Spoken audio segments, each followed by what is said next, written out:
From the Journal of Zebulon Pike, who explored the Royal Gorge region along with Pikes Peak. November 27th, 1806. Arose hungry, dry, and extremely sore from the inequality of the rocks on which we had lain all night, but were amply compensated for toil by the sublimity of the prospect below. The unbounded prairie was overhung with clouds, which appeared like the ocean in a storm, wave piled on wave and foaming. Here we found the snow middle deep, no sign of beast or bird inhabiting this region. The summit of the grand peak, which was entirely bare of vegetation and covered with snow, it was as high again as what we had ascended, and it would have taken a whole day's march to arrive at its base, when I believe no human being could have ascended its pinnacle. This, with the condition of my soldiers who had only light overalls on, no stockings, and were in every way ill prepared to endure the inclemency of the region, the bad prospect of killing anything to subsist on, with the further detention of 2 or 3 days which it must occasion, determined us to return.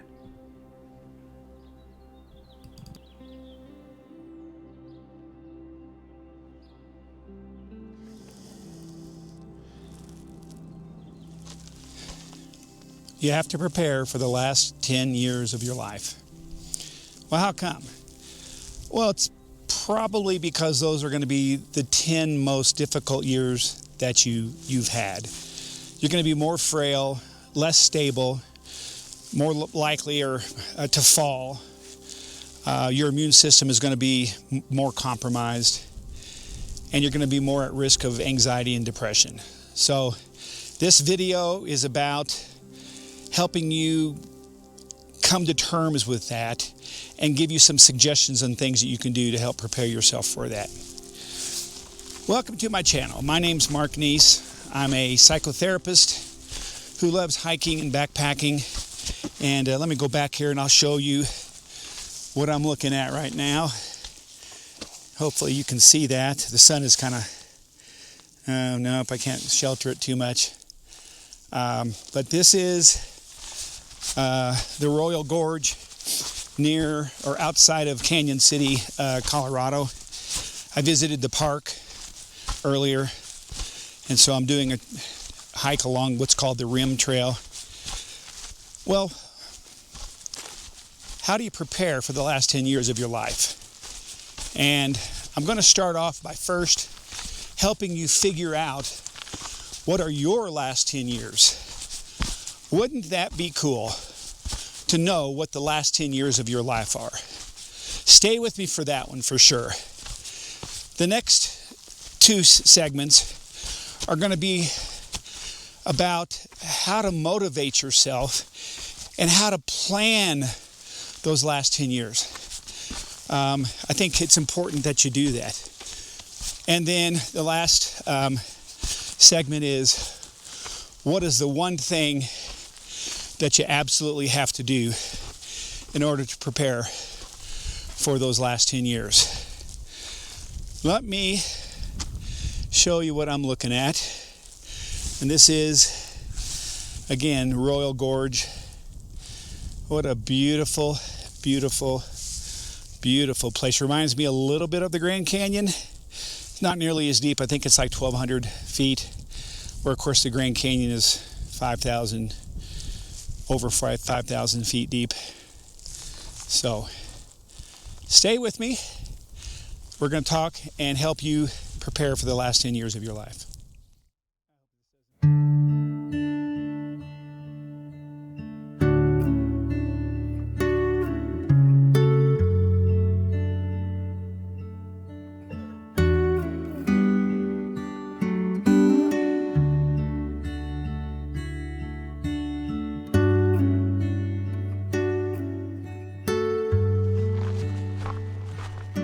I hope you don't mind me filming it this way. It'll give you kind of a good sense of what I'm seeing. I'll give you some shots as we go along. Another beautiful view. How do you figure out your last 10 years, your marginal decade? And please ignore that guy right there. The sun's at my back, but I thought it'd still be better to see this view than my face on this trail. Let me show you. That's Pikes Peak off in the distance. How do you figure out what your last decade is? Well, here's how I did it.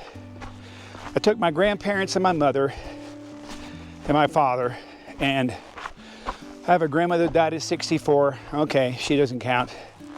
A grandfather that died at 69. I'll take that one out.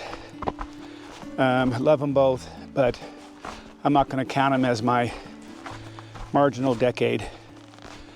And then I've got a grandmother on one side, grandfather on the other side. They both died at 82. My father's mother died at 82, and my dad died at 82. Well, what did my dad die from? He died from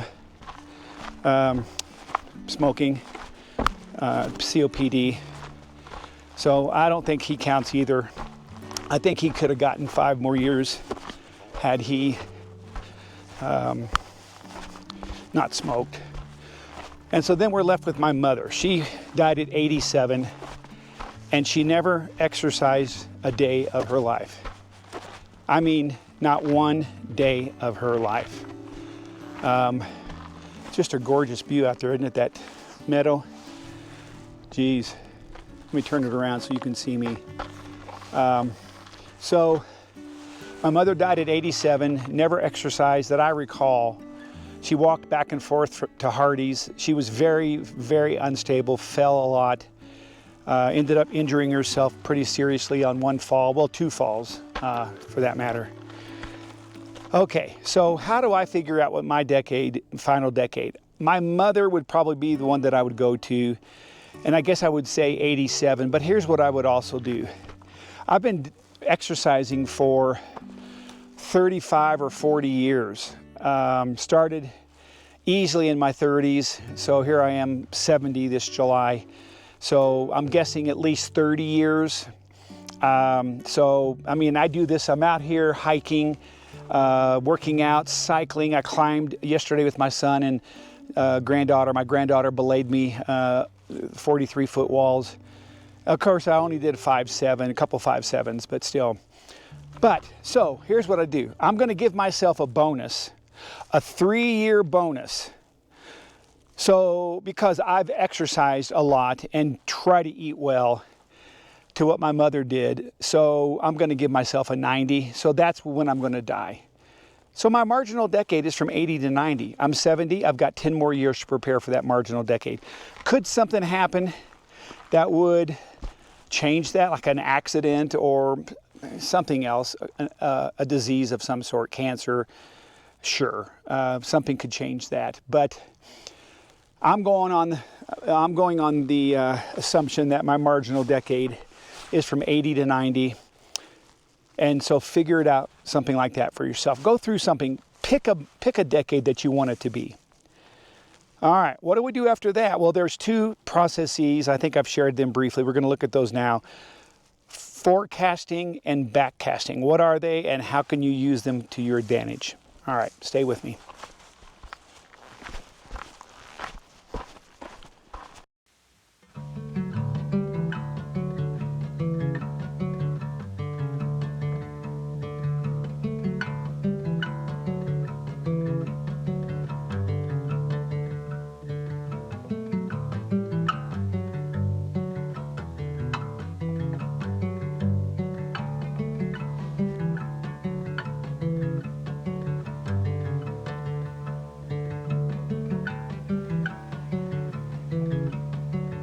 What is forecasting? Well, forecasting is taking a snapshot of where you are right now, your health, your fitness routines, and then forecasting in the future what you're going to look like in 10 or 20 years. So you look at your blood work, you look at how strong you are, how stable you are, how stable your core is. Falling is a huge risk of premature death and injury, hospitalization. So if you are not stable, if you wobble when you walk or waddle, however you want to say it, that's not a good sign. If you're overweight within reason. Now the difficulty with being too overweight is that it pulls your center of gravity forward. And then it is very, very difficult on your ankles. It takes its toll on your mobility and your cardio, what you're able to do. So that's not a good thing either. Again, do you get winded walking upstairs? Take a look at your own life. Be honest. What do you look like right now, health-wise? How do you eat now? Are you eating a lot of highly refined food? That's probably one of the biggest things I would say, sugar, getting sugar out of your life. But take a snapshot, and then how much do you work out? The National Institute of Health says 150 minutes a week, which is, let's see, that's like 2.5 hours a week. Not a big workout, and that's moderate or probably low intensity working out. If you work moderate to high intensity, then you can get by with 75 minutes. During the winter months, I don't work out as much. I work out probably 6 or 7 hours a week. But during the spring, summer, and fall, I work out sometimes 12, 13 hours a week because I hike, I cycle on Sundays, I climb, I backpack. I work out in my gym 3 days a week, maybe 4 days a week, not for lengthy periods and not with heavy weights. What does your workout regimen look like? And what does your health look like? Now, project that ahead 20 years. That's forecasting. And that's only something that you and your doctor can maybe do. And it should worry you, and it should in some ways scare you into start preparing for that last 10 years of your life. So that's forecasting.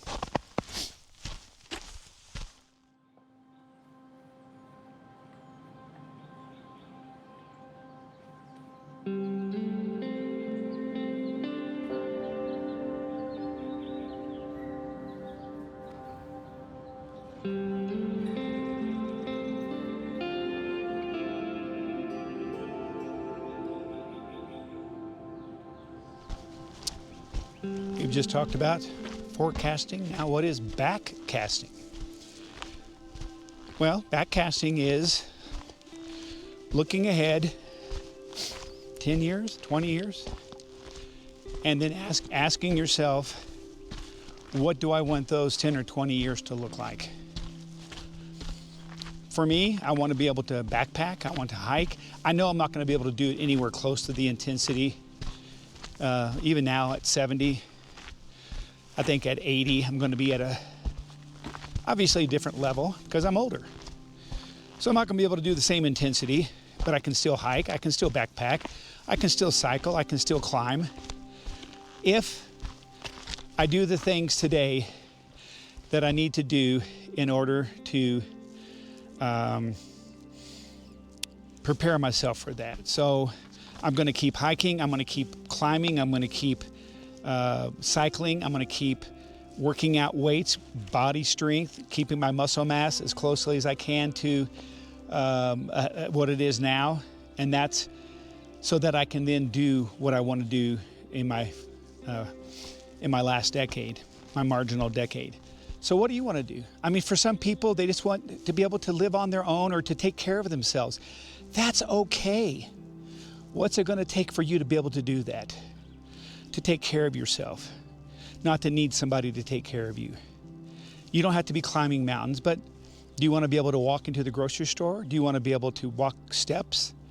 What do you have to do to get to that point? That's backcasting. Kind of simple, but it should motivate you today. I've got to start doing, I've got to work out more, I've got to eat better, I've got to take off some weight. Carrying a lot of extra weight is not good on your knees, your joints, and it interferes with your center of gravity, so it's pulling you forward. Another example of something that you need to be doing today that a lot of people don't do is you need to start taking care of your posture. If you're stooped over, look, if I'm stooped over, my center of gravity is now moved forward, and it's easier for me to fall. So I'm on this terrain, and I'll show it to you. Yeah, you can see it, I think. See how rocky that is? That's making me more stable, getting off of the paved roads and paths.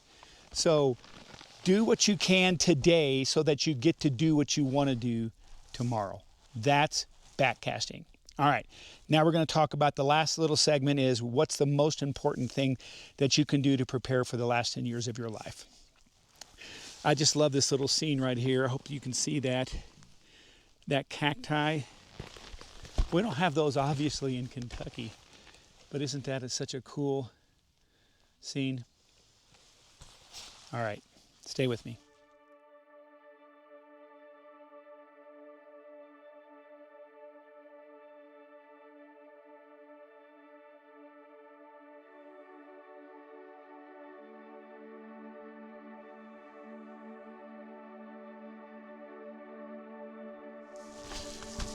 What is the one thing that will help prepare you for your marginal decade? Now, mind you, there are a lot of things that will help you. I describe a healthy lifestyle for both your physical and mental health as like a stool with 3 or 4 legs.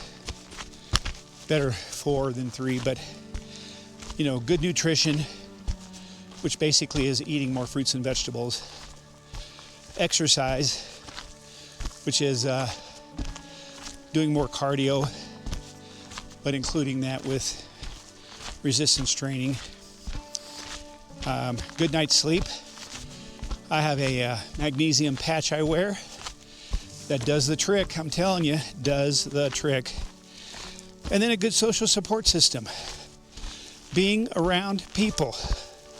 You don't have to have like hundreds of friends. I don't have hundreds of friends.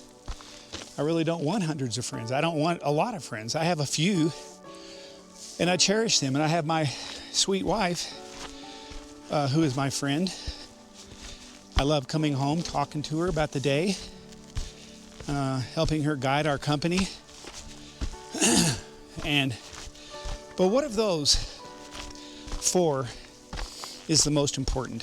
And the question has been asked, can you outrun a bad diet? And I know everybody's got an opinion on it. My opinion is yes, you can. You need to work at staying strong and staying healthy by exercising, keeping a healthy heart. What's good for the heart's good for the brain. Cardio and resistance training. I'd say if you're going to hedge on any of them, don't hedge on exercise. Exercise is extremely important in your life. It's going to keep you stable, keep you out of the hospital, and prevent premature death by stroke or other cardiovascular problems. So, exercise. 150 minutes a week at least, but shouldn't be a limit. I think I've said in the spring, winter, and fall, my wife and I, we walk every evening after dinner. And it's at least a mile, sometimes 2 miles. But we walk every evening because it's important. It helps your metabolic system. It helps you process your sugars. So, exercise, that's the answer to preparing for the last 10 years of your life. Now, there's mental health things as well, folks.